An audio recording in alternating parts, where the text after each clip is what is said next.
All right, I think we're good to get started here. Hi, everyone. Thank you for joining us. My name is Corey Lawrence. I'm coming to you live here from WeWork in downtown Washington, D.C. I'm one of the organizers of DC Startup Week and also the founder of IRL Agency.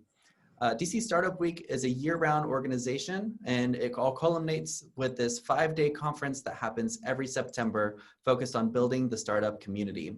We want to give a quick shout out to our title sponsors, Next, Insperity, WIS, and Technology Rivers. Thank you so much for helping us make this week possible. If you guys have any questions for our speakers today, go ahead and put it in the chat. We're going to use all caps question at the beginning of your chat. That way we don't miss any of your fantastic questions. We're so excited to have Jonathan Aberman moderating a conversation around building products that matter with Ben Foster. Ben is a local product leader, advisor, and author of a new book, Build What Matters. So please join me in welcoming Jonathan and Ben to the DC Startup Week stage. Hey, great to be with you all.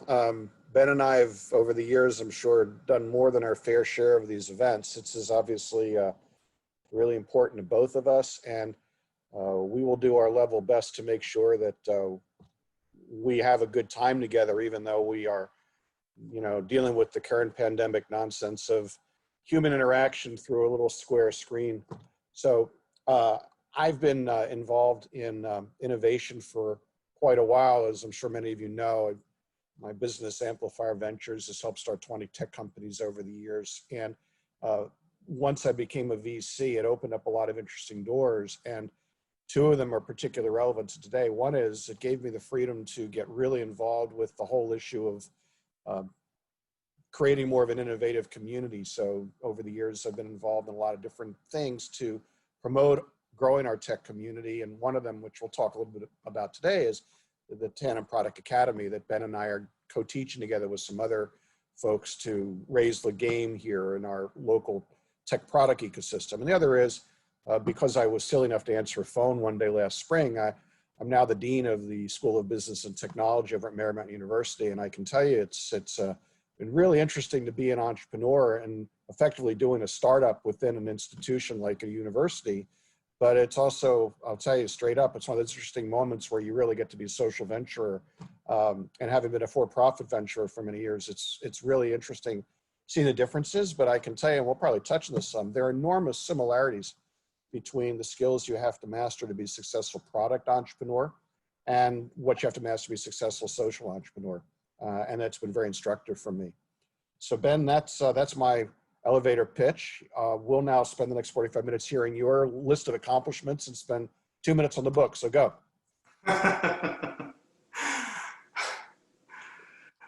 Yeah, no, my short background is I've been a product guy kind of through and through for the last 20 years or so. I moved from Silicon Valley over to the DC area back at the beginning of 2010, and I was welcomed by Snowmageddon for those who were here at the time, and that was a rude awakening coming, from California. But ever since then, it's been a really remarkable experience, and I've really enjoyed all of my time that I've spent here, where I did a few different things. One of them was leading product and UX at a company called OPOWER, based in Arlington. We took that company public in 2014, and it was later acquired by Oracle. Since then, I ended up doing a lot of advisory type work, and I created an advisory practice called Productify.group. And at that advisory practice, we've helped a whole number of different companies up and down the East Coast, but very much concentrated within the DC area, I would say. And so I had the pleasure of sort of working as like a formal advisor to about 40 different companies. And in that time, I sort of like got into it because I wanted to teach a lot of the things that I had picked up in product management over these couple decades. And when I look back at that time, though, the thing that really kind of rings true is how much I learned along the way. And so that's really kind of like, I think, in many ways, what kind of led to the writing of the book, Build What Matters. And when I was done sort of doing a lot of advisory work after a couple of years, I've since kind of like taken on some other full-time roles. I was most recently the chief product officer at a company out in Reston called GoCanvas. And I was there for a little over 2 years, and then recently joined as the head of product, the chief product officer at a company called Whoop, which is based in Boston and makes this wearable device and a great membership that goes along with it. So that's sort of my background, and eager to kind of jump in with Jonathan here. All right, well, let's jump in. By the way, I do want to tell you that the reason I got to know Ben years ago was he sought me out and we had coffee and he sat down and he said, I really want to be a product manager. I am a product manager and I've done it here and I've done it in the Valley and I don't want to go back to the Valley. What do we have to do to create more of a vibrant tech product ecosystem in Northern Virginia so that people like me can grow companies and be successful here and not feel like we have to move to Silicon Valley? And I want to commend you, Ben. I think that you've really walked the walk the last 5 years since I had that coffee. And I think a good place to begin because, you and many of my other friends have a lot to share. It's one thing to do an event like this. It's another thing to actually knuckle down and write a book. Why did you decide to write Build What Matters? Which, by the way, I want to tell you, because he won't do it because he's too modest. We're going to cover stuff today. I read a galley proof of the book. Is it available yet on Amazon, Ben? It is launched on Tuesday this week, so it's very, very new. So check out Build What Matters because I can tell you, having teaching entrepreneurship, people always ask me, is there a book I can read on a topic?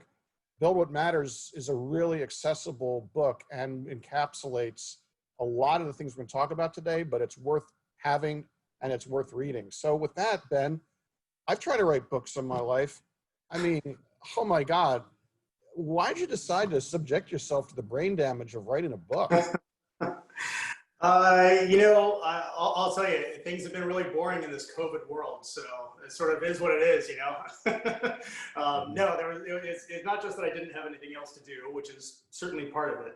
I think that probably explains a little bit about why it's now, as opposed to maybe like a year from now or something like that. But the real reason is, I think in the advisory work that I had done, like I said, there were just so many lessons that were picked up from these amazing entrepreneurs along the way.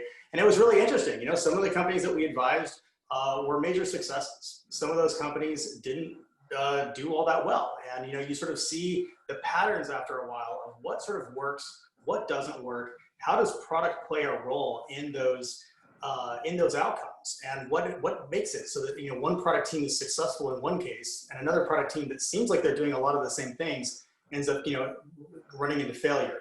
And so what I tried to do was encapsulate a lot of the things that I had learned.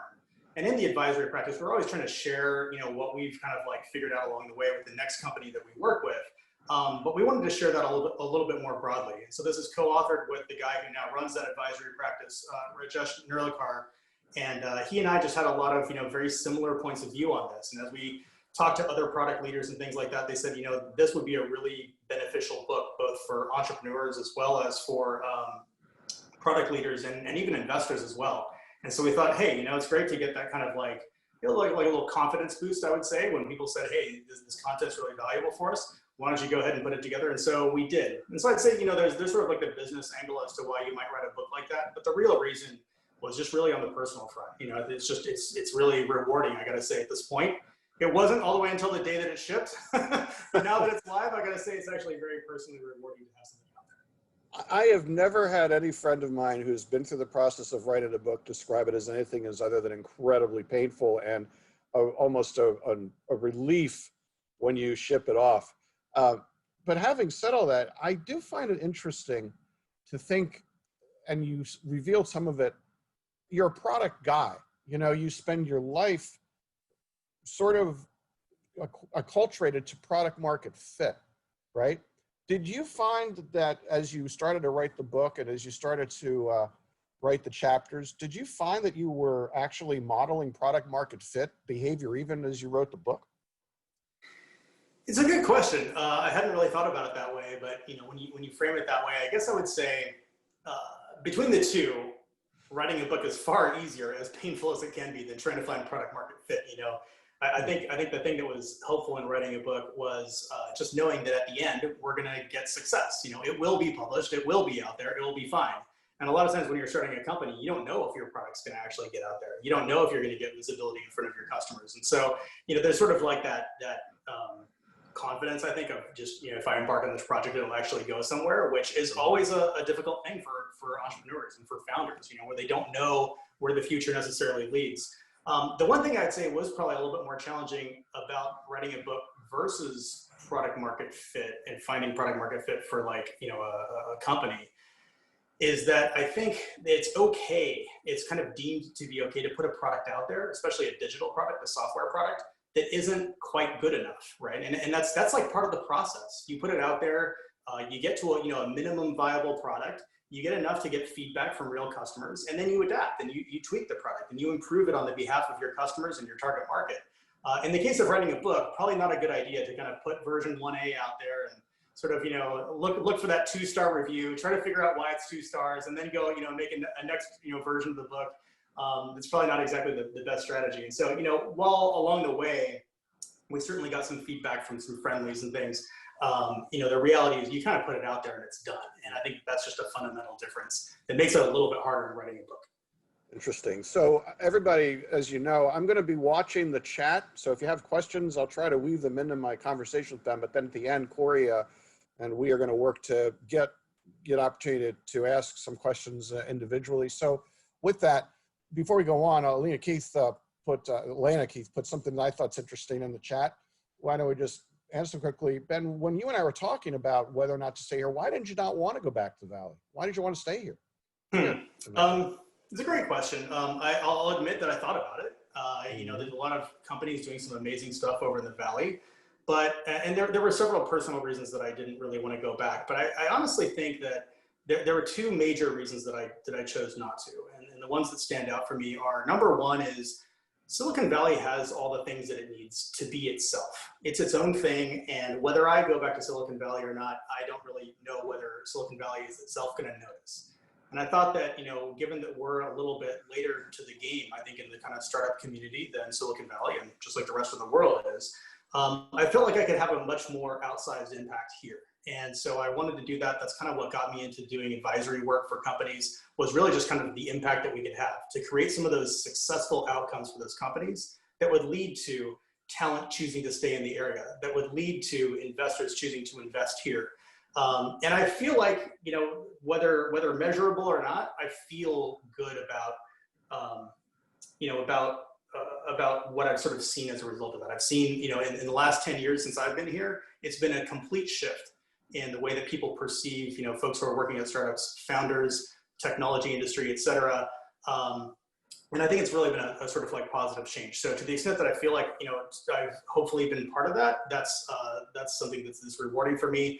And then the second one was I've been a little bit turned off, to be honest, by some stuff in Silicon Valley that I see. And, I was out there for some meeting with somebody at a bar on Sand Hill Road, and it was kind of gross. Everybody was talking about, how many users did you acquire, and how much did you sell your 0 revenue company for to Google, and, stuff like that. And I'm a builder. I like to think about creating value for customers. And of all the conversations that I was overhearing in coffee shops or anywhere else, it was sort of like, I felt like that was the case 20 years ago, and it wasn't the case 10 years ago, and it's certainly not the case today.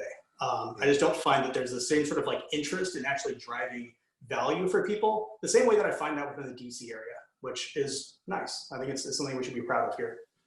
It's interesting to me. I've had other entrepreneurs say to me that the biggest difference they see between this region and Silicon Valley is people go to Silicon Valley to get rich. People come here to change things. Yeah. And I think that's really turned out to be the case. Like you, I had similar opportunities along the way to locate out there or stay here. And yeah, there's a lot about this region that's underappreciated, but the level of commitment that people have to actually make society better is pretty refreshing and important. And, let's turn our attention now, and I see some of the other questions in the text. I'll try to get to some and weave them in, but let's turn now to, Ben, what do you see as the primary difference between a product-driven and a service-driven company? All right, I think it'd be really helpful to start there as we pivot into the conversation.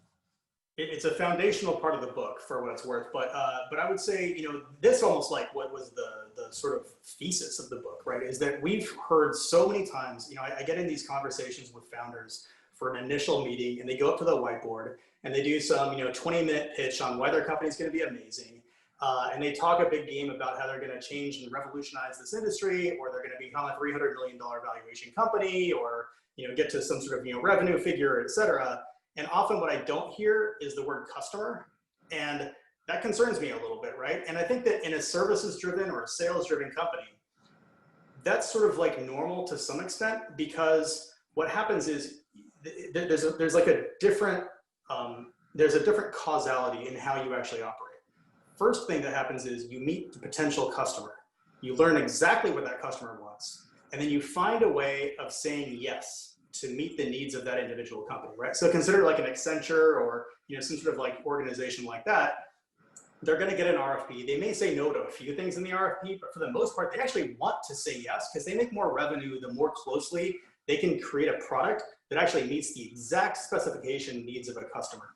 And I think there's a lot of companies, just because of the focus that there is on government and things like that here, where that's the orientation. That's sort of like the way that the company works. But there's a reason that investors put a 1x value, a valuation on that revenue, right? There's a reason that it doesn't have a really nice multiple. And that's because it's not recurring, and it's because it doesn't really scale all that well, right? What happens when you go meet the next customer? Well, you got to go build all the things for them too. And that's going to effectively eat into your margins. The difference on a product-driven company, right, is that you say, instead, I'm not going to meet the individual needs of every single customer. What I'm going to do is I'm going to approximate those needs by looking at a big pool of customers together, kind of averaging what their needs are, and then build one single product that serves all of them.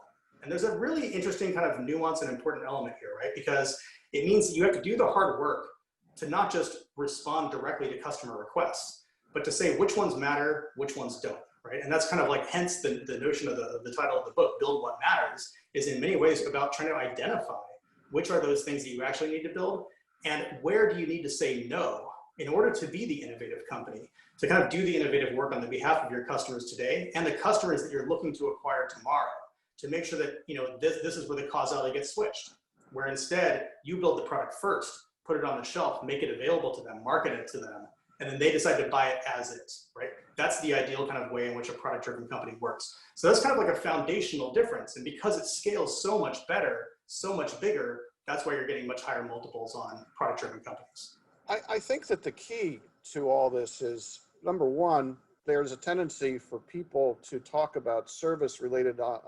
activities and product-related activities as if one is entrepreneurial and the other is not, and that's not true. You can be just as entrepreneurial, in fact, often more entrepreneurial, having your own consulting business, or a laundry or dry cleaner, or a technology integrator like an Accenture or General Dynamics. The key is that ultimately, if what you're selling is human thought power on an hourly basis or a unit basis, it's very hard to ever achieve any sort of scale, because business scale comes from making the same thing and just pumping it out again and again and again and again and again. It's mass production in effect. And what technology mass production really comes to is what you're describing. It's a technology product, which can be software as a service. It can be something delivered. It can be a product like an iPhone, but ultimately what it is something that you can create in a unified, consistent way that you can sell to lots of people. And that is a different mentality without question. And in a lot of ways, it's a much scarier way to go about doing business, don't you think? I mean, with service, you're always in front of the customer. You know how you're doing. You're getting feedback. You're having meetings. You're on site, and you know if things are going south. But when you're doing a product, you're thrown off in the ether, and it's crickets sometimes. I mean, what do you think about that? Is it a fair way to describe it? Yeah, I think that's right. I think that the challenge is not just so much that very well may happen, and that's like a concern the whole way through. It's that when you get crickets, or at least when you don't clearly yet have product market fit, it's often difficult to understand why, right? Is it that the product's fantastic if only people knew about it? Is it a marketing challenge? Is it a sales challenge on the pricing, where like if I just price it in a different way that everybody would consume it all of a sudden? Or is it that the product itself actually isn't sort of like meeting a market need? Or maybe it's meeting a market need, but it's so minuscule that I sort of thought that this was what the broader needs were actually going to be, but they're actually not. And so there's a lot of different sort of ways to go. And there's a lot of literature out there on product market fit that really just says, hey, you'll know it when you see it. And I'm like, I don't like that definition very well, because it's not all that helpful for a founder who doesn't see it. Okay, great, I don't have it. The real question is, what do I do next, right? And I think that's the part that's really challenging about taking that product-driven approach, where this is just kind of like a non-issue in a services-driven company. I think that's right. One of the most simple explanations I've given my entrepreneurs, and I've applied myself, is if you have a product, you're never going to be able to keep up with demand if you've got a good product. People, I did this in my business school class. They'll say, hey, where does growth come from? And you get a wonderful theory. Growth comes from this, growth comes from that. You know what growth comes from? More people want your stuff that you currently can make. That's where growth comes from. So in a funny way, and I've, in all my years as an investor, I've seen this again and again and again. First question I ask, is anybody using your product? Yes or no? I don't, you know, for free or not for free, is anybody using it? And, you know, it's an interesting thing, Ben, because in a lot of ways, the market speaks very clearly. You know, it's the capital markets speak well. I've rarely seen a really great product not get traction. I've really seen not a really great group of people not get funded. But ultimately, product management, which is where I want to go to, there's a process to follow for a well-run team, well-run company to get this data quicker and react to it. Describe for me how product management is, say, different from, say, project management or technology development. How do you differentiate it? Yeah, sure. I mean, there's often some confusion between project management and product management. And from my perspective, the only thing that's similar about them is that they sound kind of the same. Yeah, right. But they don't really mean much of the same thing at all. So project management is in a lot of ways doing all that sort of like heavy lifting to get a project over the line. But you could be a great project manager delivering something on time, on schedule, on budget, managing all the dependencies and things like that, even if the project itself is a stupid idea, right? If you're a product manager, that's still a fail. That's kind of like the definition, you know, that I would sort of have about the difference between the two. Product managers are not responsible for output. They're responsible for outcomes. And it's your job as a product manager to understand the connectedness between how you can deliver work now that's going to have impact on your customers to increase the value for them, that will then create the opportunity for you to then extract value as a business. And product managers have to kind of conceptualize that whole thing and come up with a strategy around it. It's not tactics. It's sort of like, what problem do we want to go solve and why? So using a sports analogy for the moment, it feels to me like the product manager is the point guard on a really good basketball team or the quarterback of a football team. Insofar as I always think of a product management as existing, you know, your sales channel, salespeople are up here. Below are your tech team building stuff, and the product manager is based in the middle, taking information from both teams and homogenizing it into a comprehensive product strategy, product development strategy, and so forth, right? Yeah, I think that's right. Okay, so Arsalan Khan asked a question which I want to dovetail in here. What do you think is easier to scale, product or services? I think it depends on how far you want to scale it, right? So in the earlier days, it's probably a little bit easier to scale a services company, right? You know, you find a client, you do good work, you find a next client, you can kind of build those client relationships one at a time. I think what happens is it's kind of like linear scaling the whole way in a services-driven company. And then there's like the exponential scaling, right? And if you kind of think about those two lines, exponential scaling is what you're going to get from product. So there's going to be a point at which you could never scale that way as a services-driven company. And look at like, you know, the Dow Jones Industrial Average, or go look at, you know, any of these like the S&P 500, you know, the NASDAQ. Who are all the most valuable companies in the world? Every single one of them is a product-oriented company, not a services-driven company. And there's a reason for that, right? That said, you know, in year two, how much, you know, which company is going to give you more revenue? It might very well be the services-driven company, right? So if you kind of want it as like a lifestyle business, maybe that's a better kind of approach because it was something that will work that way. My own consulting practice that I had created, Produtify.group, is ironically a services-driven company trying to help companies to be more product-driven. That's okay, but you know, that's what the company is about, and that's fine. Yeah, I think that's right. And again, this runs to the issue that's always on a lot of people's minds as entrepreneurs, which is how do I get money from investors? And the reality is that what you just described, it's the exponential growth, the explosive growth that a product company can provide. That's why venture investors invest in product companies. You know, I'll tell you from my perspective, having been a seed investor, when I used to structure investments to start technology companies, unless I could see a way clear in a 5 to 7 year period to get anywhere between 10 and 20 times my money back, I couldn't be interested in it because so many of the businesses flame out. Well, two things I want you to know from that. Number one is that was an implied interest rate or discount rate of somewhere between 75 or 100% a year in growth. So if you ever wonder why it feels like venture investors are so hard to get money from, think how few businesses are able to grow 100% a year, year after year for 5 to 7 year period. But it also narrows it significantly. So as we think about product versus service, and we think about product managers as being the point guard of your team, every company clearly needs to have this great point guard, distributing the ball and in the middle of everything.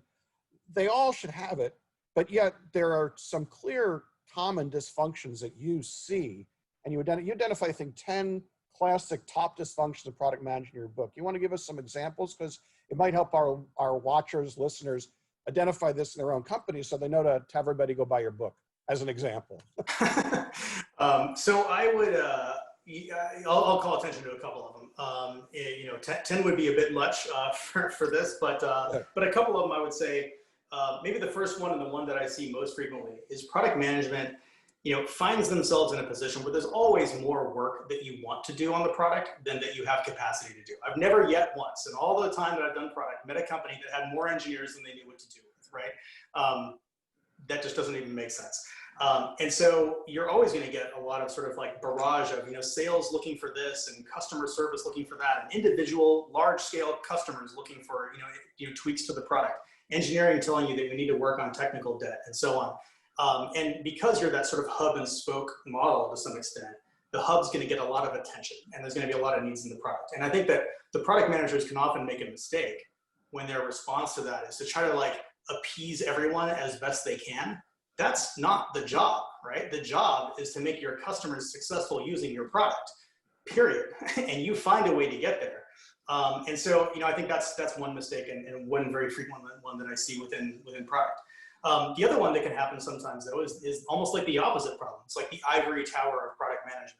Because we're the product managers, and Steve Jobs once said that no means, saying no to 1,000 things, is innovation.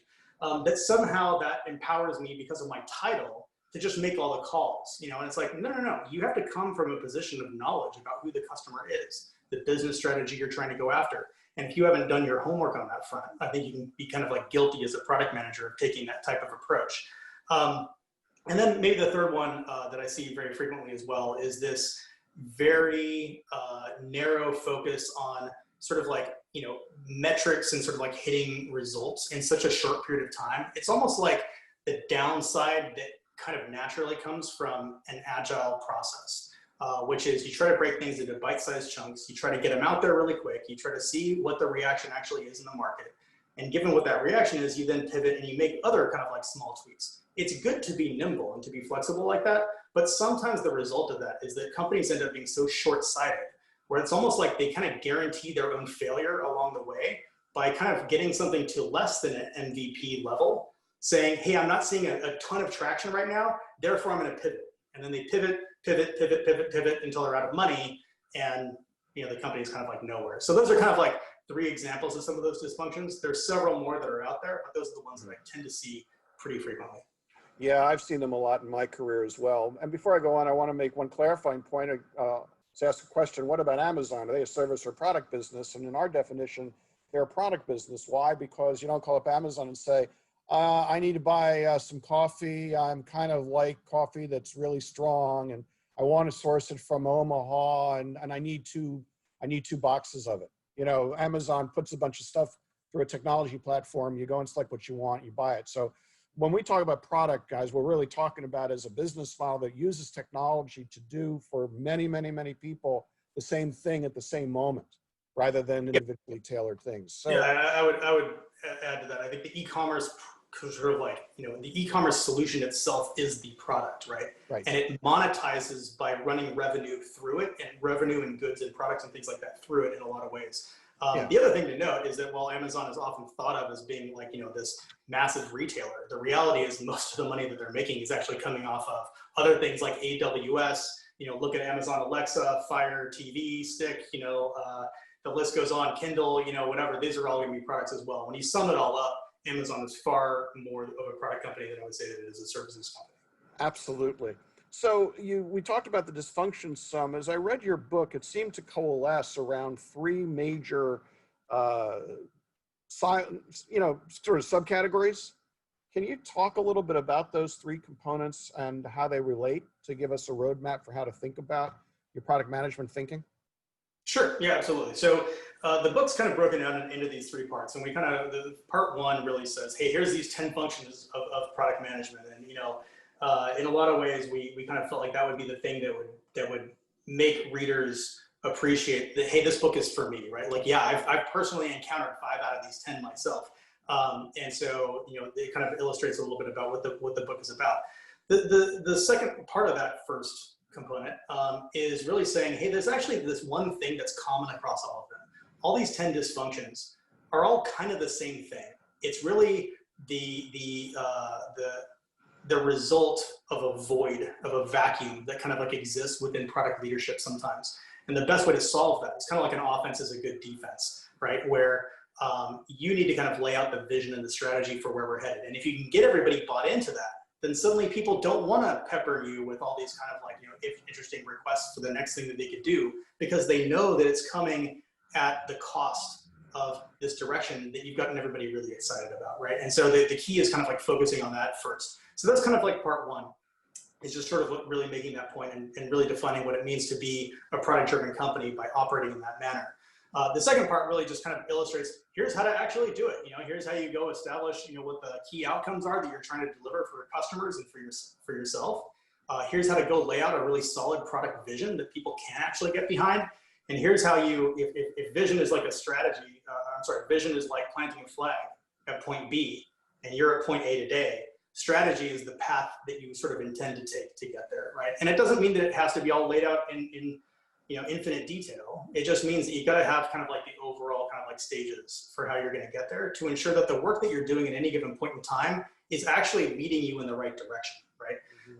And so that's kind of like part two of the book. And then part three is saying, okay, if you buy into all this, how do you go about actually putting it in place at your company? It's great to talk about vision and strategy the whole time, but there's a real world out there, right? And you've got real customers, and you've got investor demands, and you need to go find capital in the next 10 months before you run out of money. And, so how do you kind of weave the realities of running a business along this, along with this sort of like intentional product development, And so that's really kind of like what parts 1, 2, and 3 are about with the book.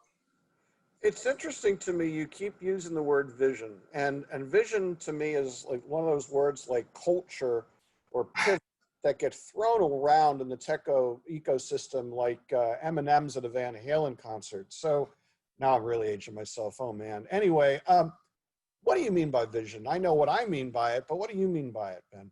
Yeah, first of all, 100% agree. Vision gets thrown around as this kind of like conceptual thing, but if you ask anybody to articulate exactly what makes a good vision, that's where you get kind of like met with blank stares in return. So we tried to really nail that down within the book and say, look, a vision is something specific. Okay, I'll start with what it's not. It's not a mission statement, because the mission statement is sort of like, conceptual in nature. It's like, here's the problem that we're trying to solve and why we sort of even exist as a business apart from making money. Okay, great, that's nice, but does that actually help to rally everyone in the company to work on the same sort of like, so that they understand how their daily work contributes to the direction that the company is actually going long term, right? So there's a few things that we think are really important about a vision. Number one is it does actually have to be bold.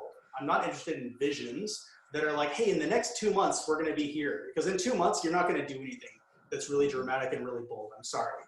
So I usually look for it to be a couple years out. Even if you're in a situation as a startup where you don't have enough funding to get there, that's fine. That's where the strategy piece comes in, right? So you sort of like need to make these strategic moves to navigate around the landmines, like running out of capital at certain stages. But you want to do it in such a way that it's leading you towards this sort of like end state. The other thing is the end state has to be specific, right? It has to be something that you can kind of like I said, plant a flag in point B. You don't just say, I'm going to travel. Maybe the best analogy of this is like taking a road trip, right? If we're starting in Washington, D.C., we're traveling over to San Francisco, right? Like, you want to know that you're going to San Francisco, not Mexico City. Like, you're going to take a different route depending on where you're actually ultimately trying to go. So being specific matters, but it doesn't preclude you from still being able to be nimble along the way. It doesn't mean you can't use Waze to navigate through a major metro city on part of your journey. That's fine. That's perfectly allowed. So those things are important about vision, but the most important of all of them is that it's really grounded in the customer, right? And I see a lot of these kinds of things. Yeah, my vision for a company is that we're going to be $250 million revenue. And I call BS on that, right? That's not a vision. That's the sort of like side effect of you having done a good job of delivering enough customer value that you could actually extract $250 million of revenue for yourself out of it. Your revenue is your customer's cost. What's the value that you're going to give to them that's going to make that actually possible? And so I think it's so important to ground this in the customer journey. And so we actually refer to it specifically as a customer journey vision. And we want it to be illustrated in such a way that you kind of go through all the different stages that a customer would mentally go through in terms of using your product, even before they are even have an awareness of your product. For example, what's the trigger event that makes them decide to stop using the existing solution that they have that your product is effectively there to displace, right? If there's no answer to that, you better come up with an answer to that, because that's a way that you might miss product market fit by having a great product that nobody even knows about or nobody's ever sort of like encouraged to go discover, right? So those are the kinds of things that need to be part of this customer journey vision. We try to lay out all those different kind of components of it within the book. Yeah, I think that for me, what you've described resonates really strongly. You know, analogize just the current experience I've had, not the other tech companies I've done. You know, I turn up, Marymount's got a mission. It's a Catholic valued university that's got started to lift people out of poverty and get them educated so they can fend for themselves. That's the mission. It's a majority minority university. The vision is to take my computer science, entrepreneurship, business, and design programs, put them together and create ways for adult learners and people to get high quality, holistic technology education, right? You got that vision. And then ultimately the products are the new degrees we're doing, the certificates, the internship programs, and all the rest of it to ultimately provide value, right? So ultimately, as I look at my enrollment, I'm looking at my growth. I've either got good product market fit against my vision of my product, or my product has to change, or my vision's wrong. And it all sort of, but it's not a mission statement. It's not a, oh, I want to have 10,000 students, or I want to have 300 million in revenue. It's a tangible outcome based upon the world you think you can occupy, and then building a product market fit and a product that fits with the vision, which leads me to ask you, doesn't that change constantly? I mean, how many nights a year do you as a product manager go to bed and think, oh, there's nothing for me to do in the morning because everything.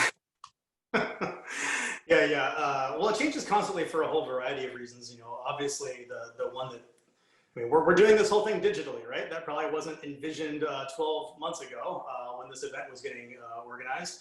And, you know, it's a response to COVID, right? So I think what a vision helps you to do is by being specific enough in certain areas, it helps you like adhere to the themes that matter most, right? These are the things that we're really going to make sure. We're going to connect people in the DC region. You know, we're going to make sure that entrepreneurs have a place that they can learn from people who have been there and done that. We're going to make sure that the tech community has like a hub in which they can communicate. All those things are still true, right? How you go about doing it might have to be varied depending on what kinds of things change along the way. And nobody would have expected COVID-19 to have the kind of impact that it did. And yet here we are with this. So I think that there's sort of, in many ways, I actually find that a vision is helpful because like there's a quote that I've heard from Eisenhower that is a great one, right? Which is, you know, plans are worthless, but planning is everything. And I think that there's a lot of truth to that, right? It's kind of like, you know, if let's say you're a Super Bowl coach, right? And you're going to bring your team to the Super Bowl. You know, you realize that there's a halftime, and that means you're probably going to make some adaptations during halftime. But just because you're going to make adaptations during halftime, does that mean that you shouldn't come in with a game plan for the first play? You know, does that mean you're not going to have done your research? Because who knows? We'll just kind of see how it goes. Like no reasonable coach is going to wing it when they go to the Super Bowl. And in fact, what they'll actually do is they'll think about all these contingencies, right? I've got this plan, but what happens if this goes wrong? What happens if this player gets injured? What happens if these things take place? What happens if we can't, you know, we fall behind by 21 points? Then what are we going to do? And so the halftime is not where they're kind of making it up on the fly. They've already thought about all these different kinds of situations, and now they're kind of like laying out what the, you know, the variation needs to be. And I think the same thing is true for business, where you really want to take that same kind of approach.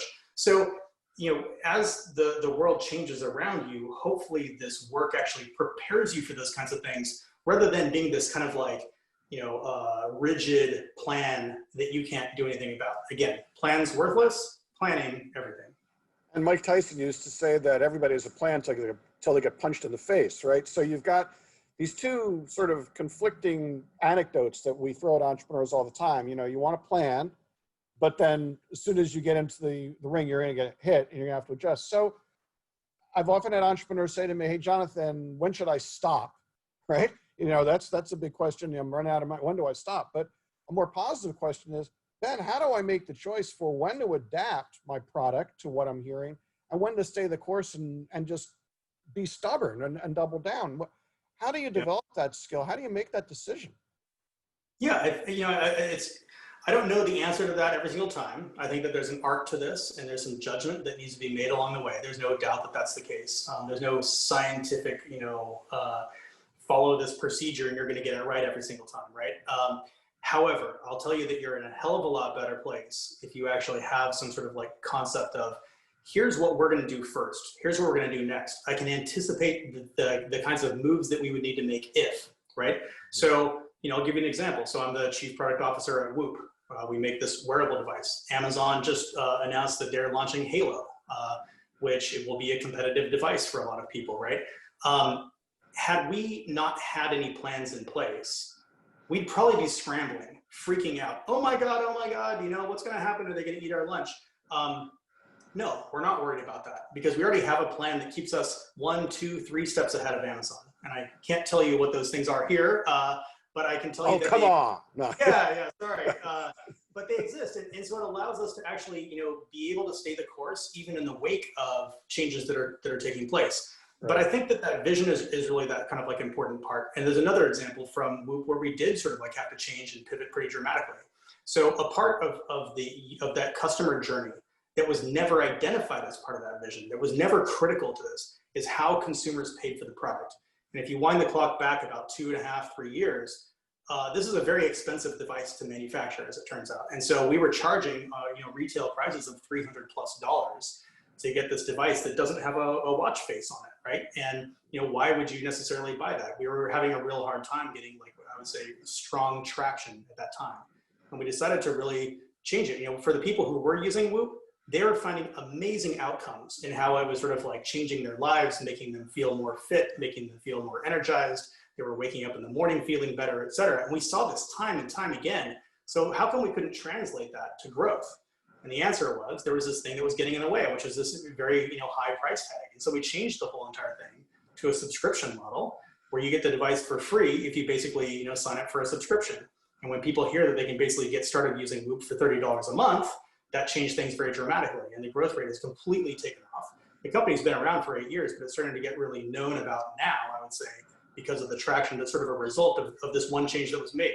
So that's a place where the company decided to pivot because it was never necessary, that was never a necessary element of that customer journey.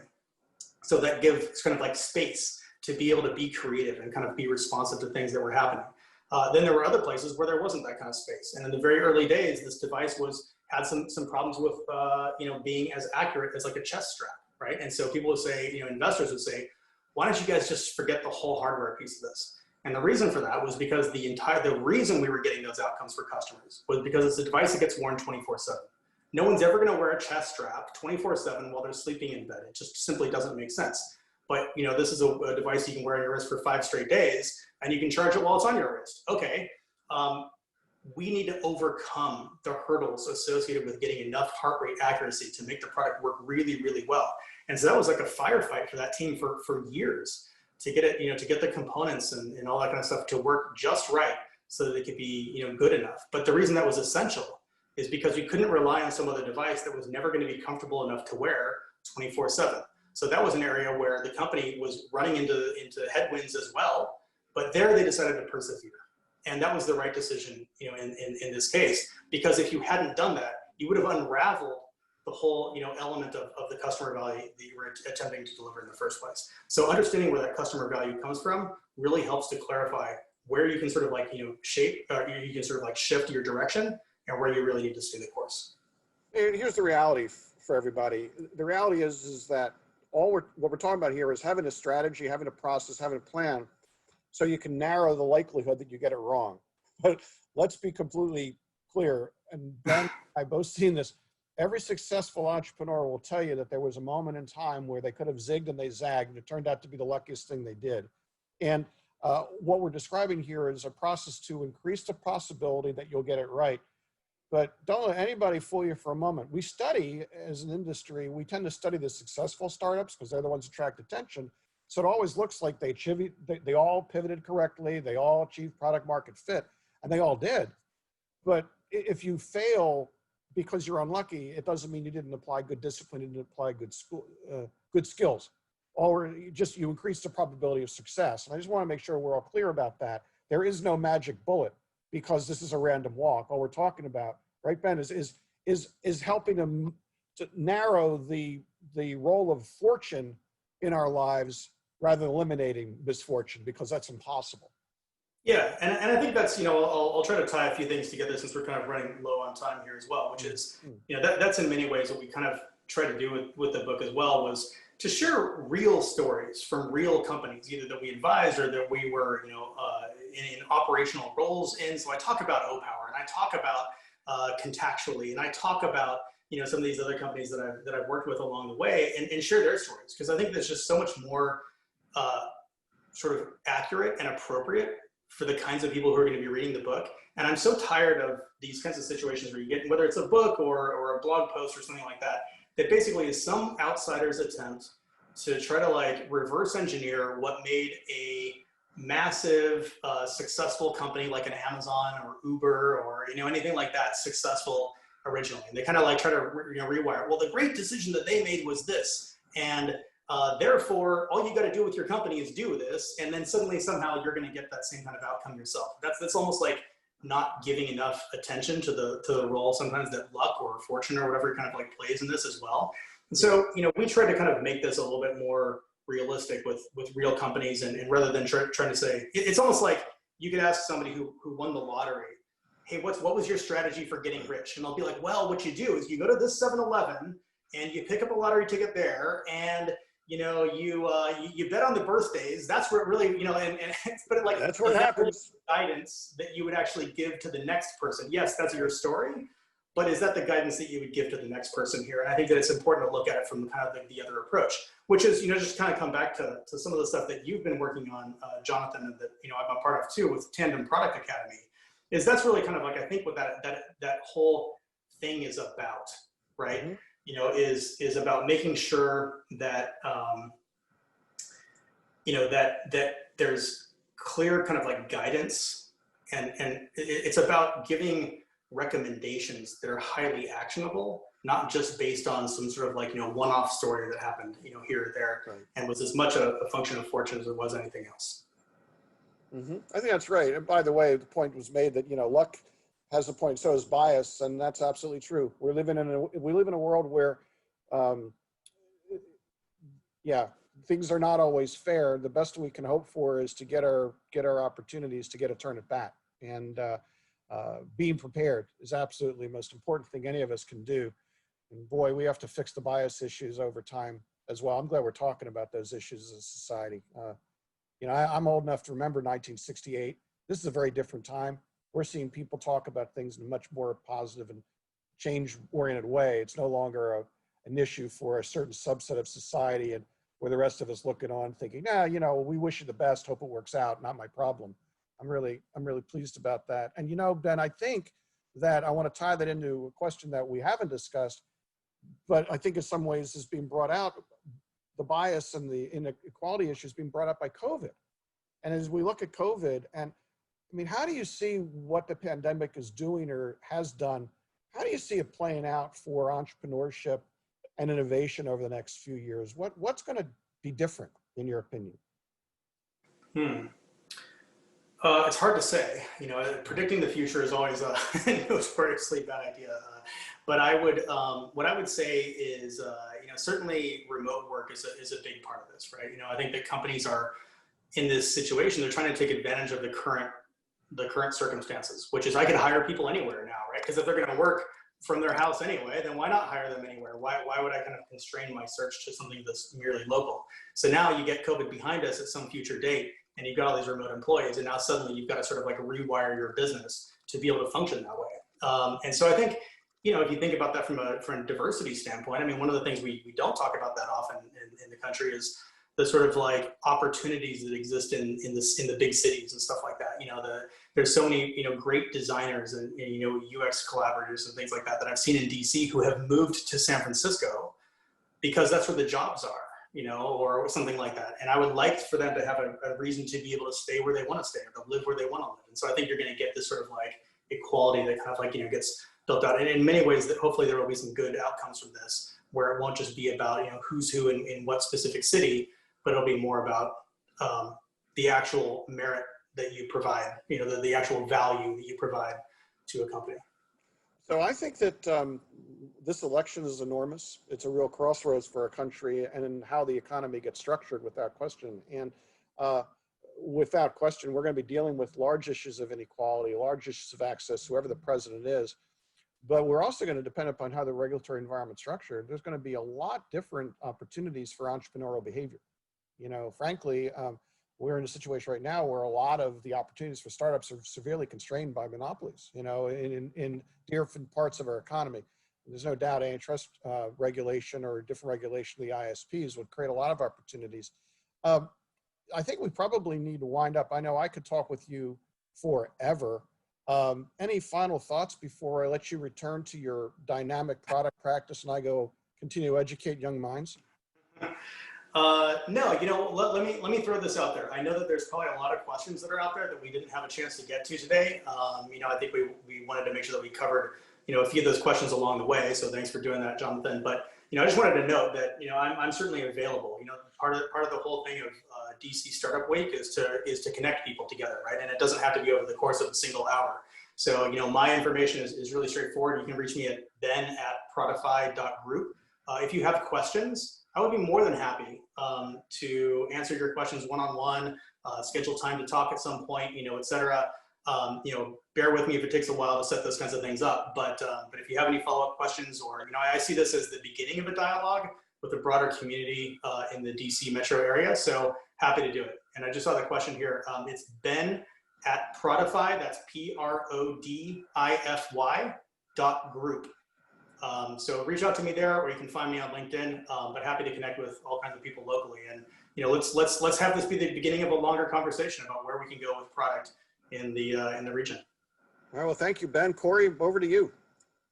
Yeah, absolutely. And just to that point, we were talking earlier about how you guys met, and it was just over simple coffee. And look, here we are, later having this, fantastic conversation. So definitely take them up on their offer to reach out. You never know what could happen. And we just want to say thank you to Jonathan and Ben for bringing your perspectives to this fantastic discussion on building products that matter. We really appreciate your time and support of the DC startup community. Here at 2 p.m., just want to mention we've got 4 concurrent sessions going on at the same time, pretty exciting. We've got Identify Your Path to Profitability. We've got Big and Small, Creating Strategic Partnerships. We've got Startup Legal Woes, Answers to the Most Common Legal Questions for Startups, and How to Master Digital Advertising, a You Can Do It workshop. Also, just want to mention 5:30 tonight, we've got our virtual happy hour. Would love to see you guys on there, get to know some people. We're going to be using breakout rooms for that, so don't worry. It's not going to be a Zoom call with 100 talking faces. We're going to, facilitate some good conversation there, and you'll be able to get to know some people there at the happy hour. So looking forward to seeing you guys at future sessions, and we'll talk to you guys later.